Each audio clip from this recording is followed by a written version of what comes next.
Assalamualaikum warahmatullahi wabarakatuh. Apa kabar semua anak-anak guru yang ada di rumah? Insya Allah sehat semua ya. Hari ini kita belajar, temanya adalah tentang alat komunikasi tradisional.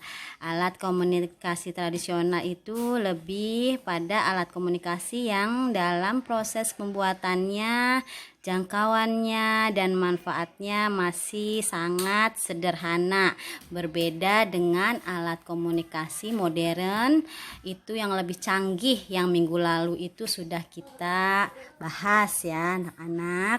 Yang pertama itu macam-macam alat komunikasi tradisional itu, yang pertama adalah surat ya, surat.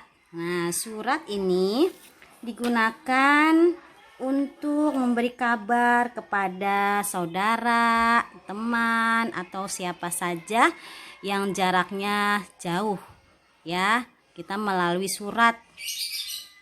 Nah, tapi surat ini butuh waktu yang lama untuk sampai kepada penerimanya, tergantung jaraknya dan transportasi yang ditempuh untuk agar surat ini cepat sampai kepada penerimanya ya. Kalau sekarang yang modern itu kan sudah digantikan dengan telepon dan handphone yang bisa kita pergunakan pada zaman sekarang. Kalau zaman dulu pakainya surat.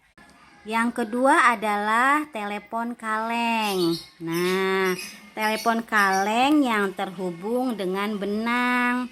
Kaleng yang dihubungkan dengan benang dan bisa mendengar suara dengan jarak tertentu. Kalau kita pengen bicara dengan teman atau dengan siapa saja, bisa menggunakan telepon kaleng yang terhubung dengan benang ini. Tapi jaraknya tidak bisa jauh-jauh. Kalau jauh nanti talinya putus dan tidak bisa mendengar lagi suara temannya. Atau walaupun talinya panjang tidak bisa mendengar suaranya, karena telepon kaleng ini cuma bisa digunakan dalam jarak yang sekitar 5 sampai 10 meter saja. Nah, yang ketiga adalah kentongan. Kentongan biasanya digunakan oleh masyarakat atau orang-orang zaman dulu untuk mengumumkan suatu berita atau peristiwa yang terjadi.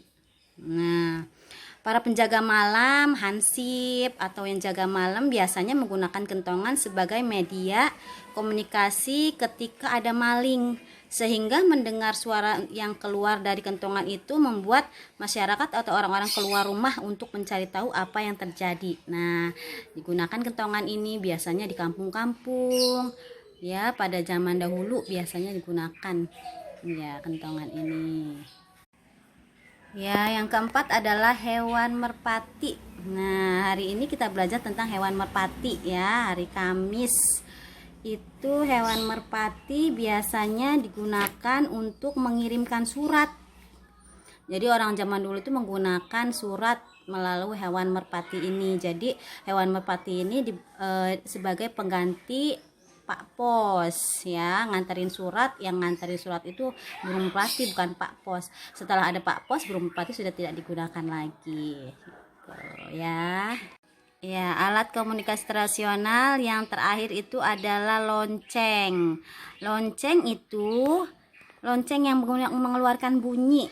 Nah, ketika sekolah zaman dulu, di mana jika masuk, keluar bermain atau istirahat dan pulang terjadi itu jika mendengar suara lonceng sekolah. Nah, sekolah pada saat ini kita juga menggunakannya, masih menggunakan lonceng itu. Ya, ketika dibunyikan berarti waktunya istirahat, dibunyikan waktunya masuk. Ketika dibunyikan berarti tandanya pulang. Kita masih menggunakannya di sekolah kita, yaitu lonceng ya.